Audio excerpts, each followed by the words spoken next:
možnosť vidieť kruh mobily. Nachádzame sa v katastri obce Žikava.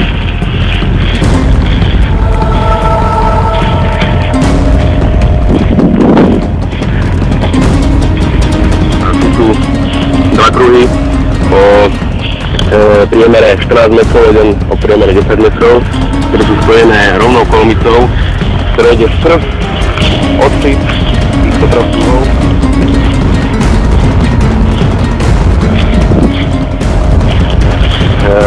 Je to pri polnej ceste medzi Rybníkom a cestou na Družstvo.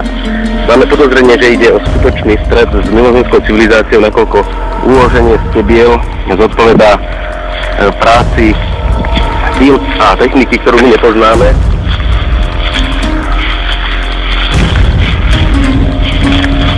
Ako máte možnosť vidieť, síce to už je dosť veľa stebiel dostúpaných, ale drvivá väčšina je absolútne zohnutá, ako keby úplne privalená k tej zemi nejakým ťažkým predmetom alebo nejakým ťažkým tlakom alebo nejakou silou. Že to je nejaká magnetická sila alebo niečo podobné. V noci z 9.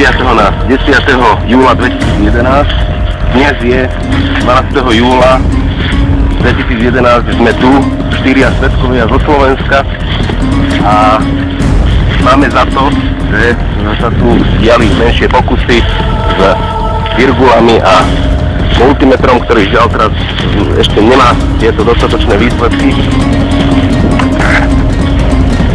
Momentálne vieme povedať asi toľko, že jednoznačne to bude podliehať ďalšej expertíze, ktorá bude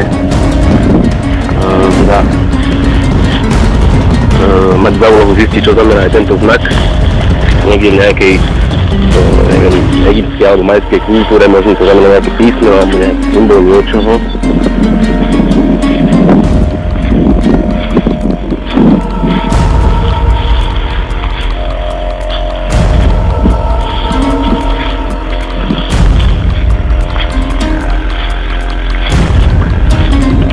Je to tu ešte veľmi zachovalé, nebolo tu až tak veľa ľudí, sme tu druhýkrát.